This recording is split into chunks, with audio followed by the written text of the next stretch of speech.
So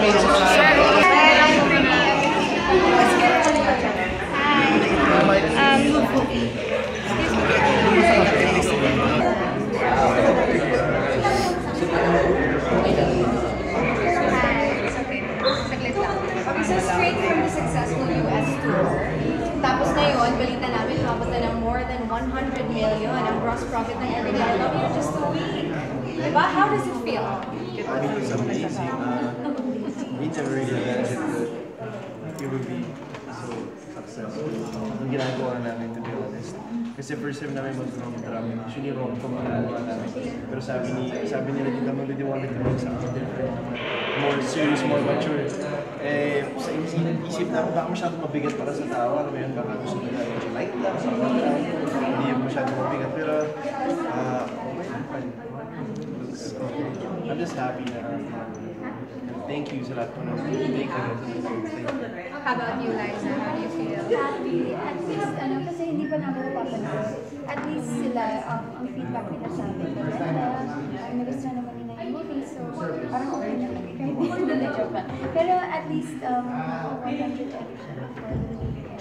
So we're happy and hindi talaga namin expect. And we just want to say thank you to all our supporters kasi sobrang sipag nila magpo-vlogs sa amin. So how was it for you being rom-drum? Sobrang hirap. To be honest, kaya hindi ko rin in-expect na it would be that good. Kasi I was kind of scared about sa camera. Parang hindi naman sa inyo pero sa lahat ng tao. Siguro nasanay din kasi kami sa kahapon like forevermore just the way you are. Parang mag-feel namin kayo, parang nabigla na kami, parang parang iba na that's not our normal.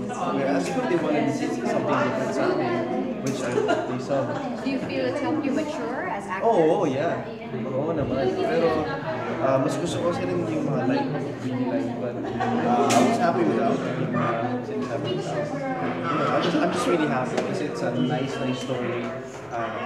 Great director, cast. So I'm just really happy. Speaking of the cast, what was it like working with Gerald? Well, ako natabawa na siya dati sa movie. Until sa Gerald. Siya. What about you, Liza? I'm surprised by the parang it was easy to work with him. The relationship we had was easy. And he's a good actor talaga. So he has a lot to like build up himself. Kasi siya yung like people already like I was thinking that we might So, how about working in the province? What was that like for you? Was it your first time in Macau? Yes, I think my first time was that you showed me. Don't have to stay that long there. Yes, it was my first time. It was fun kasi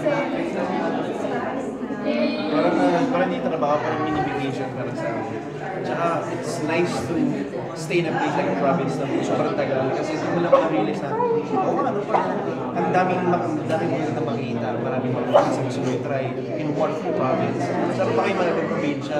So gusto ko ngayon parang i-tour lahat ng provinces para lang makita yung buong Pinas.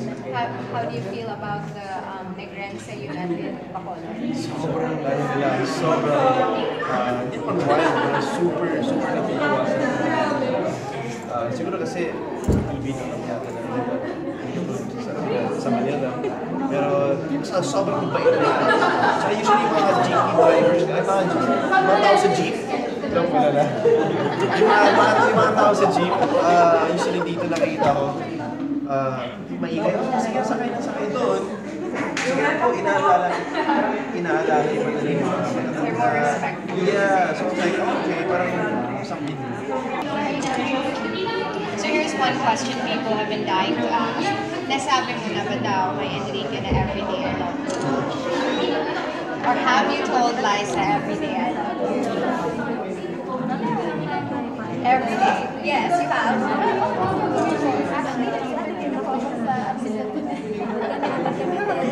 So Sabi doon, what about you? Have you said Everyday I Love You? every morning. What do you say? So, mensahe natin sa walang sawang sumusuporta